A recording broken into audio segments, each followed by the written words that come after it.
didn't put on any makeup for this video and I don't give a fuck. Hey guys, so I am coming to y'all with a video that is definitely difficult to make. It's not something that should be planned, you know, just gotta sit down and do it.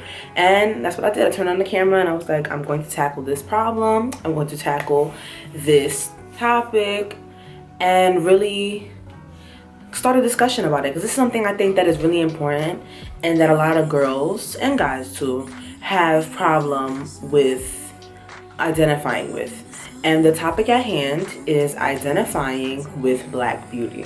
My experience with finding my Black identity and basically accepting myself for who I am, my hair texture, everything, who I am as a person, my Black identity, it was definitely a long process.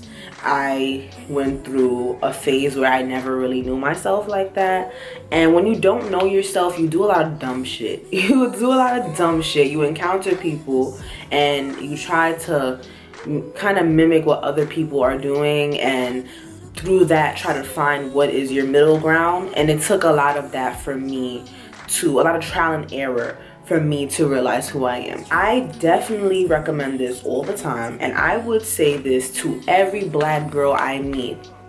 Cutting off my hair, I'm talking big chop, I'm talking all of it off, was literally one of the best decisions I've made in my life. It forced me to identify with who I am and accept myself for everything, like my flaws and all, accept myself for who I am, accept myself for the hair that grows out of my damn scalp, and not just blindly follow what society wants me to look like. It's been 3 years now. I've been natural for 3 years. I big chopped June 14th, 2013. I was 16 years old. So imagine being 16 years old. You know, this is a big decision that I made at 16, because I wanted to see not only how it would look, but also I wanted to feel comfortable with myself. I realized that me cutting off all my hair is like literally the biggest decision a female can make, honestly, because our hair means a lot to us. It requires a lot of willpower, it requires a lot of confidence, and that decision really forced me into becoming, you know, and molding myself into the confident woman that I am today.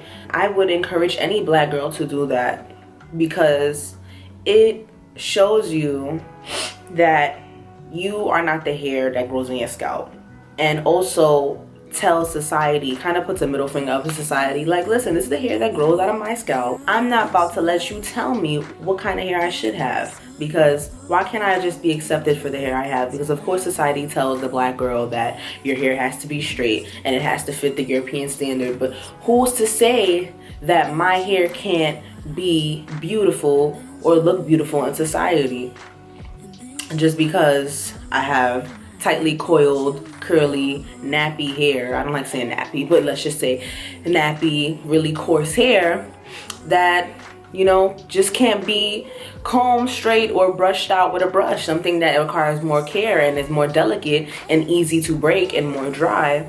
Who's to say that's not beautiful? With living in society and, you know, being a Black girl, it's hard to find that middle ground where you realize who you are.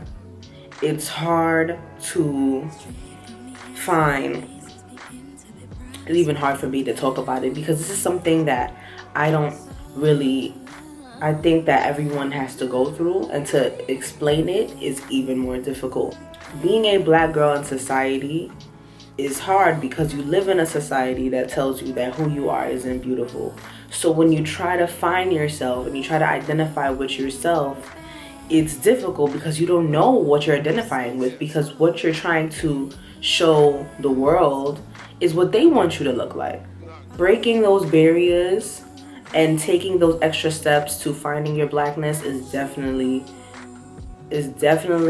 a tough road to go down. but it is worth it. And even before I cut my hair, I didn't even know how my hair texture looked. I didn't even know. I haven't seen my hair since I was a little girl. I knew I had curly hair, but I didn't even know how my hair looked naturally. So that was definitely a shocker when I first cut it off. It really put me into a community of other Black women who are on the same journey as me, finding themselves and taking care of their natural hair, and finding beauty in our Black identity.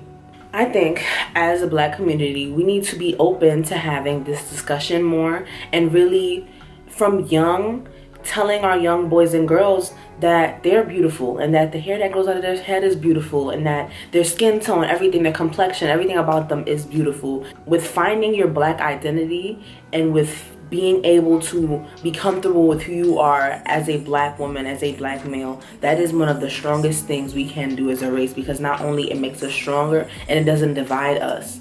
It doesn't divide us, and it makes us come together because we know that we are beautiful in all our curls and all our skin tone, everything about us, we know that it's beautiful.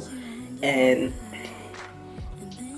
that's something that just cannot be broken. That is a feeling that I think every Black individual, male or female, should definitely feel. It's so depressing to have to be living in a shell that you don't even accept.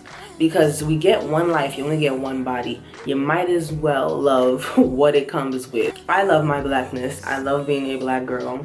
I love the curls that grow out of my scalp. I love the melanin, even though I may not have much. I love the melanin that's in my skin. I love the tan I get when it's hot. I love my curves. I love everything about being a Black girl. I love my culture.